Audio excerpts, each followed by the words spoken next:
Hello everybody, back here again with our vlog-a-day, and today is Wednesday the 1st, and today was a lovely, beautiful day to be alive. Got up this morning fairly early-ish. Actually, I woke up like stupid early. I leave the cruise ship curtains open and kind of let the sunrise gently wake me. It's kind of a nice little setup, depending on how the boat's shifted and sailing, to whether it's bright and early, like immediately when the sun rises, or if it's kind of the backwash coming back in, depending on where the boat's pointing. So, but woke up way early because we pulled into port at like, I don't know, 4:30 in the morning or some junk. 5 o'clock in the morning. It was super early, and all the lights from the port was shining directly into my room. So I got up, closed the curtains. Actually, able to close the curtains. I went to the bathroom. I closed the curtains off the remote control from technically in bed, but since I was already awake, I went up and got that done. So got back, laid down for a little bit, got up more of a normal time, and headed down to the galley. Actually, it's up to the galley, but grabbed myself some fruits that I eat for my breakfast and tried to get some juice, but I guess I don't start serving the juice till like 8 a.m. So I'm not sure if that's port day, because I know I've gotten juice before 8 a.m. on like sea days, so who knows. I don't know what it is, but it is what it is. So I couldn't get my juice, but went ahead, got my water bottle filled up, knocked out a bunch of fruit, kind of just wandering around the ship, bumping into a few people, and kind of reminiscing and joking about last night and all that good stuff. A lot of people are scurrying to get off the boat as quick as they can. Everybody has to be off by 10:30, but they're like, my travel agent, Tony, he is obsessed with being like number 1 or 2 off the ship. He's like disappointed if he's number 3. Like he's down there like 6 in the morning a lot of times, like waiting in line. I'm like, I don't get it. I don't understand the purpose there. I really don't. So, but it's what makes him happy. So he gets to do him. So, but wandering around a little bit, finally figured it's probably late enough that I need to get back up and make sure my wife got up so she had time to get some breakfast in her and some coffee in her before we head out. And went back to the room, finished getting all my stuff packed up, got her woke up, and got her up and moving around, got her dressed. And we, she goes, we're coming back to the room. I said, absolutely not. I said, everything we have, we're taking out of here right now, and we're leaving. So that way they can start flipping this room over, because they don't want to, they need to be able to do a full flip on it. We got people come back on. So the extra hour we were gonna have for breakfast or whatever it takes, I don't want it to make them wait that extra hour. So, because the quicker we can get out of our room, then hang on the boat, better, because if not, they're gonna start making that gap longer and longer between get off and reload, and they need more time. So try and make it as easy for the crew as we can. So packed everything up. We gave most of our bags away to have checked to the port, which I never do. I always carry all my bags off last day, but pushing her in the wheelchair was just not gonna work. I couldn't carry all the bags and push her both. So I did leave my dolly behind, which I had my cooler on, and then we had some booze and stuff we bought at the duty-free shop and whatnot, and then the last little bit of clothing and stuff we had, last little bits on the dolly. So we luckily had one bag hung on the back of her chair, big beach bag, and then we had all the stuff in the dolly. Now I was able to, for the most part, push the dolly, or pull the dolly, push it, get it lined up, and then push the chair at the same time. So one hand's pushing dolly, one hand's pushing chair. And it's hard to steer the chair with one hand, but it's doable. So we were going through, getting around pretty good. Once you get people kind of get in your way, and you have to kind of reposition everything to make it work. So, but got it through, went down, grabbed some breakfast, found a spot, and the breakfast is mad packed because everybody's eating breakfast before they head home and get off the ship. So there's nowhere to find a seat. We finally found a spot to sit down, ordered all our food, and then they forgot to bring her coffee, which we were completely done with breakfast and still hadn't brought the coffee, so we had to ask, like, hey, the guy's like, oh yeah, such and such and such, and just never went and got it. So knew the order, just forgot to bring it to us. So whatever. So went ahead and said the heck with it, and finally got that done. Went to head out. At that point, we can we can leave, or we can wait around until 10:30. And my theory is that last minute rush at 10:30 to get out is way different than going out a little on the earlier side. So went ahead and said the heck with it and headed on down, and we got to the tank deck 7 where you get off the boat, and we were just chilling out there and having a good time and waiting for our turn. We kind of rolled through, kind of basically walked straight off, and right as we get in there to exit, we looked over and saw Nicole and David, and they were walking off as well. And David was kind enough to offer to take my dolly for me, which worked out really well. And as we were heading onto the gangplank, which what I was gonna probably do is just leave it behind, push her through, grab the dolly, and then come back, get it, and drag it through each stage. Just kind of stare as what my plan was, because pushing her up the ramp and over the gangways and stuff was not going to be able to be done while also pulling a dolly. So that, or I was going to require one of the crew members to either push the chair or pull the dolly for me. But luckily David was right there, and he'd pushed Karen around a handful of times throughout the week cruise, so why not let him pull the dolly a little bit? So he did that for me, and as we were crossing right by check off, as he's got the dolly, I said, oh, thank God he took that dolly. It's the one that's got all the drugs in it.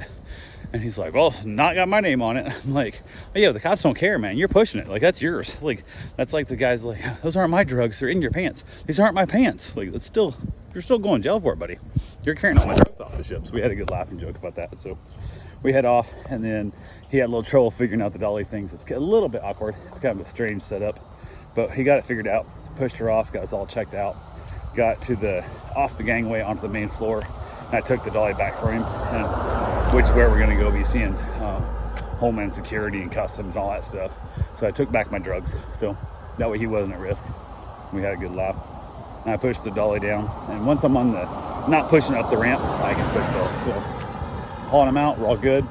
We stop in there, we get right before Customs, we check our passports and all that stuff, which now it's like facial recognition stuff, and don't even pull our passports out, which is crazy, but it is what it is. So, but before we get there, our baggage is there. So that way, if you're bringing stuff in, you're bringing it through Customs, not a porter is, kind of thing. So take the bags. I'm like, I have no way of doing this. I asked, hey, can I take her through, come back and get my shit? And they're like, I don't think so. And I'm like, are you sure? There's no way. And then I know, and the guys, so I have to have a porter take my stuff, which it's like $5 a bag, which is the minimum nowadays, it seems like. So I'm like, yeah, whatever, we'll do that. So I went ahead and we head out. I basically go find all my bags, my chair, my garment bag, all that kind of stuff, get all stacked up on the dolly. He's taking the dolly across. We get outside, and I'm like, can I just leave this shit right here? And I'll go get the car, the parking garage, come back in, and pretend we're dropping off, but just pick her up right here instead of going out. He's like, well, we can push it. I'm like, please just stop moving and answer my question, because I don't want to push. Well, I push this there. I said, I don't care how far you push it. I don't want to push her down this giant ramp, up the ramp, all the way to the parking garage and all that stuff. I want to leave her here. He's like, I don't know. So finally, as I'm asking this, the third time I asked somebody else, and they're like, yeah, absolutely, just leave her right here. So we left all the stuff there, left her there in front of the place. I went over, got the car. Finally found my way out of the parking garage. It's a bunch of exits, a bunch of signs pointing to exits that have been blocked off by giant concrete pillars that you can't get through. So it's kind of hard to get out, get my $110 paid for the parking. I get out of there, and as I'm heading out to make the loop back around the port to come back around to pick her up, they got a bunch of like fire trucks and emergency vehicles there and stuff. I don't know if somebody's overdosed on drugs. I don't know what's going on. They got a whole bunch of stuff. They won't let me turn left to go there, so I have to turn right. And where I turn right is back across the bridge, going back to Miami. I'm like, son of a bitch. So I have to go back, going across the bridge, had to do a U-turn, come back through, come back across the bridge, and then I could get past the emergency trucks, go down, make the loop back around. So she sat there for way too long, and it wasn't forever, but it was longer than it should have been. It was long enough. I'm like, shit, I should have just went ahead and pushed her across the damn thing and pushed her up in the parking garage, but oh well, it is what it is. So got it done, got her picked up, got all the stuff loaded in the car, got her situated, and we headed out, punched in the GPS how to get out of there. I'm kind of getting it about 95% certain I know how to get out of there now. I've been to port enough times that I can do it. I still hate it, absolutely hate it with a passion, but the only way to go on Virgin Cruises is to go out of Miami Port. So we start driving home, and it's still before 10:30, so we weren't even off the ship yet if we waited till regular time to get off. But we head out, driving along, cruising out, having a pretty good time. Decent traffic, not horrible, but not great. So make it a ways up, decide I want to stop and get some fuel. Stop in a place that's charging well over $1 a gallon more than anywhere else, because we're right near the port, and we were quite a ways up, but they were definitely overcharging for fuel. But luckily the car don't haul that much, and I don't really give a shit. So went ahead and paid it, went inside, used the restroom, headed back out, grabbed my own soda and stuff out of the cooler. Usually I'll buy stuff in there, but when you're charging me over $1 a gallon more per gallon for gas, no, that's all the money you get from me. I'm not buying any snacks or drinks or anything else from you. So grab my own drinks out of the cooler, have my own snacks in the car, and we head on up. So Joe got halfway home, decided it was time to have a cigar. So we basically pulled over again, hit a rest stop, let life stretch your leg. I got to stretch my legs a little bit, and then smoked myself a nice little cigar on the way home. And she kept kind of dozing in and out, taking a little bit of a nap here and there. and then basically got pretty close home. Close enough, probably could have made it, but I was like, I'm gonna stop again, use the restroom, and stretch my legs. Mostly is what I was after. So we stopped, walked around, got a little stretch going on. She got out, stretched her legs as well, and it's always good to help her keep bending her leg, because her leg is still giving her problems. So we knocked that out, had a good time with it. Finally rolled into town and basically let my mom know we was getting close. And for like hour and a half, probably hour and a half before I got home, my dog was just like fit to be tied. He was just pacing around and looking for me, and she said he really had worked himself up into knowing I was coming home. So I think a lot of animals have a telepathy ability. And there's been studies done on it. You can watch some documentaries about it, so it's really cool, but it definitely is a thing. So he was all pacing around, got to the house, got in, saw him, got him outside, got him a bunch of rubbings and stuff so he wasn't bumping into my wife, because that was my big concern. He's gonna be excited to see her and knock her down or hit her leg wrong. So got that all taken care of. Hung outside with my dog for a little bit. We got a good cuddle on, and then waiting for my wife was up against near a wall, posted up by the counter, by the bar there. He came back in, got to see her, got to, get some rubbings from her as well without slamming into her, which was pretty, because he's all bouncing around. He's so old now that he's getting really clumsy, and it's kind of sad. And I wasn't sure he'd be alive when I got back, to be completely honest with you. So kind of is what it is. So, but yeah, went ahead and I was able to basically get that taken care of. Got everything unloaded from my car, got all the clothes out, got it all sorted the best we could. Started doing some laundry, did a bunch of loads of laundry.